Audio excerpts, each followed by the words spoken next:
하나님 말씀 시편 125편 되겠습니다. 시편 125편.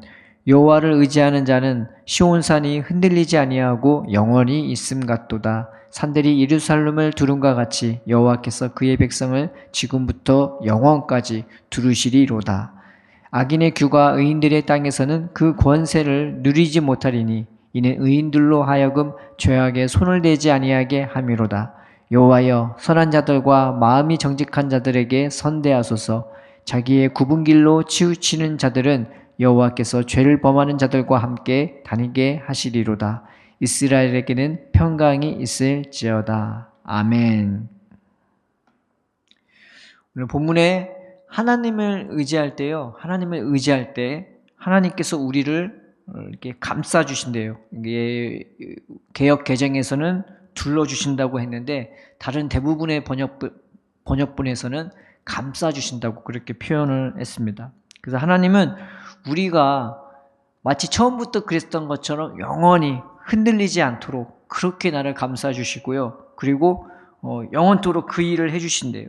지금부터 영원까지 나를 감싸 주신다는 이 말씀을 분명하게 해 주십니다. 얼마나 그게 견고한지, 얼마나 그게 듬직한지, 그리고 그 평안과 그 강직함은, 그 강함은 이루 말할 수가 없는 거죠.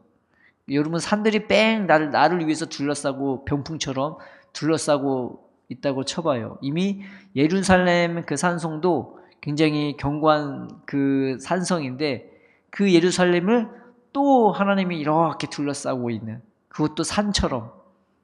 근데 하나님은 천지 만물을 지으신 분이라 이 산보다 더 훨씬 우리한테 이루말 수 없는 그 평안함을, 그 강직함으로 우리를 지켜주시지 않겠습니까? 그래서 이 말할 수 없는 안정감을 주신다는 거죠. 그런데 이 하나님의 나를 지켜주셨을 때 어떤 은혜가 나타나는지, 하나님의 나를 그 지켜주신다는, 감싸주신다는 그 증거들이 뭔지 이제 3절부터 5가지 정도로 이제 말해볼 수가 있는 것입니다.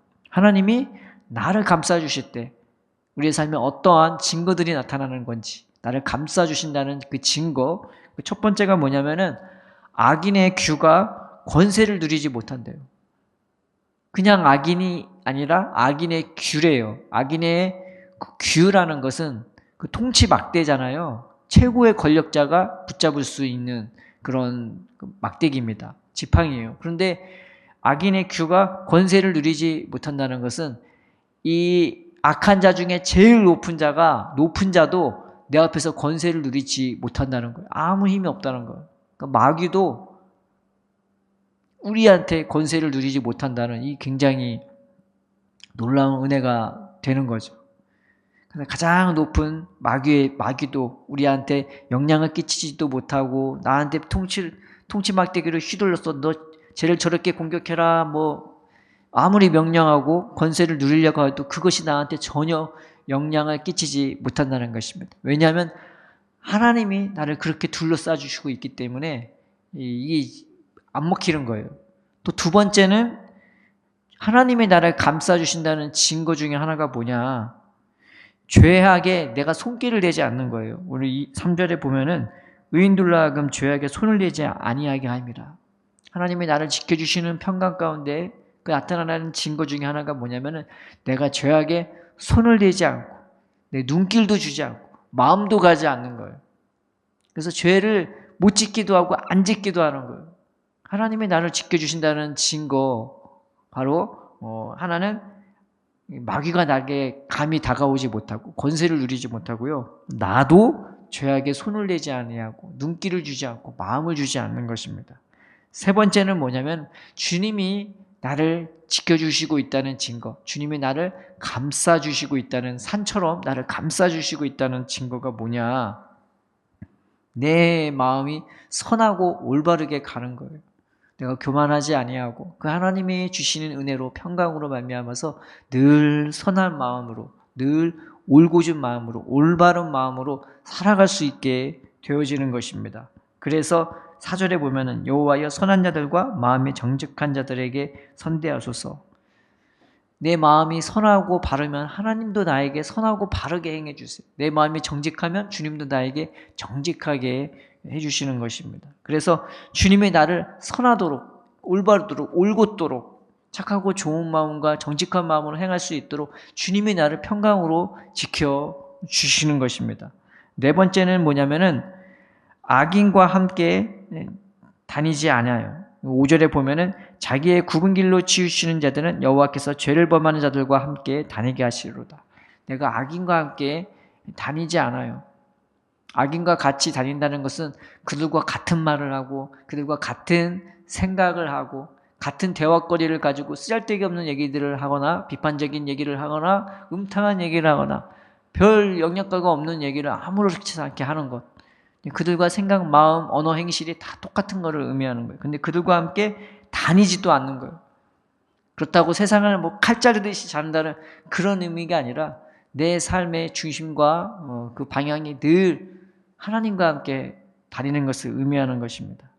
다섯 번째는 뭐냐면요. 주님이 나를 감싸주신다는, 이렇게 둘러주듯이 온전히 나를 감싸주신다는 증거 중에 하나가 뭐냐면은 평강이 함께합니다. 늘 평강이 함께해요. 시편 26편, 이사야 26장 1절에서 4절에 이런 말씀이 있습니다. 그날에 유다 땅에서 이 노래를 부리리라. 우리에게 견고한 성읍이 있으며 여호와께서 구원을 성벽과 외벽으로 삼으시리로다. 너희는 문들을 열고 시내를 지키는 의로운 나라가 들어오게 할지어다. 주께서 심지가 견고한 자를 평강의 평강으로 시키시리니 이는 그가 주를 신뢰함이니이다. 너희는 여호와를 영원히 신뢰하라. 주 여호와는 영원한 반석이심이로다. 우리가 이 평강으로 주님의 보호를 받기를 원합니다. 하나님이 함께 하신다는 증거가 뭐냐면, 나를 감싸주신다는 증거가 뭐냐면, 내가 믿음으로 살 수 있게끔 나와 함께 하시고 동행하는 그 주님만을 온전히 신뢰하고 따르는 자들로 나를 붙잡아 주신다는 것입니다. 예수님의 제자 중에는요, 많은 무리가 따라다녔습니다. 그런데 제자라고 다 똑같은 제자가 아니었어요.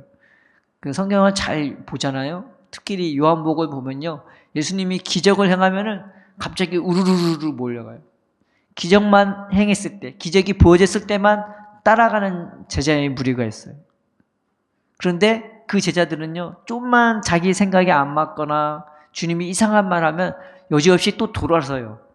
또 기적을 하면 또 우르르 몰려들고, 그러다가 자기의 그 종교관이나 그런 게 안 맞으면 또 우르르 도망가고, 때로는 예수님께 돌을 향해 던지려고도 하고, 그런 제자 무리가 있었습니다.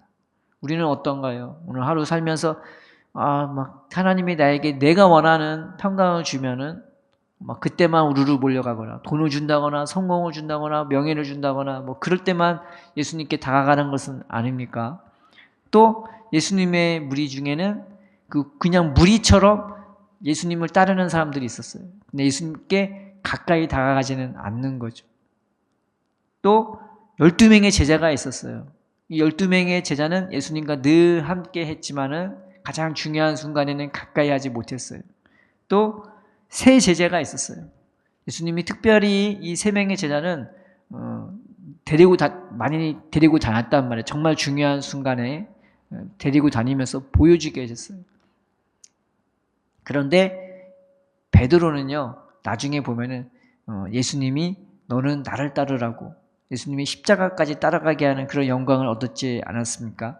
그 놀라운 평안을 하나님은 우리에게 주시기를 원합니다. 우리가 하나님을 가까이 하면서, 하나님, 내가 왔다 갔다 하는 제자가 되지 말게 하시고, 주님께 가까이 나아가지 못하는 그런 무리의 제자가 되지 말게 하시고, 중요한 순간에는 빠지는 12제자가 되지 말게 하시고, 그리고 베드로처럼 죽으나 사나 예수님 따라갈 수 있는 자가 내가 되게 해달라고, 그래서 주님이 온전히 신뢰하고 의지할 수 있는 내가 되게 해달라고, 오늘 본문에 보면은 주님이 산들을 두른같이 나를 평강으로 지켜주십니다.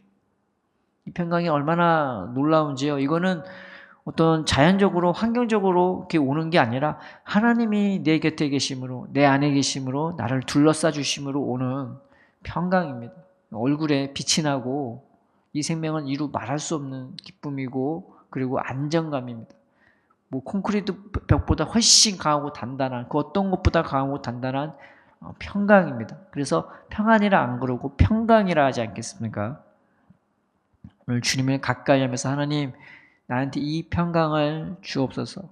그저 마음으로만 느끼는 평강이 아니라 악인의 귀가 나한테 가까이 오지 못하는 이 평강, 그리고 죄악의 내 손길과 눈길과 마음이 가지 않는 평강, 그리고 주님이 나를 감싸주심으로 말미암아 내가 선하고 올바른 길로 갈 수 있는 주님의 그 감싸주시는 그 은혜를 내가 누리게 해주시고, 내가 악인과 같이 내 생각과 마음이 다니지 말고 예수님과 함께 동행하면서 그 평강으로 나를 지켜달라고, 나를 그렇게 감싸달라고 기도하는 저와 여러분이 되기를 바랍니다. 오늘도 주님의 평강으로 보호받고 또 감싸짐을 당하고 그 은혜 가운데 기쁨과 평안으로 살기를 주님의 이름으로 축원드립니다. 기도하겠습니다. 살아계신 하나님 아버지, 우리를 감싸주시는 이 은혜로 말미암아서 우리 안에 기쁨과 평강이 넘쳐나게 하여 주시옵소서. 잠시 왔다 가는 이 세상 가운데 우리의 생각과 마음과 중심이 온전히 나를 사랑하시고 나를 예루살렘을 두르는 산같이 지켜주시고 보호해 주시는 그 하나님의 손길로 말미암아 우리 마음이 기쁨과 평안을 얻게 하여 주시옵소서. 무슨 일이 있든 어디에 있든 요동하지 말지 않고 흔들리지 않게 하여 주옵시고 지금부터 영원토록 우리를 감싸주시고 보호하시고 주님의 생명으로, 그 하늘의 생명과 강함으로 주님이 인도하여 주시옵소서. 예수님의 이름으로 기도드립니다. 아멘.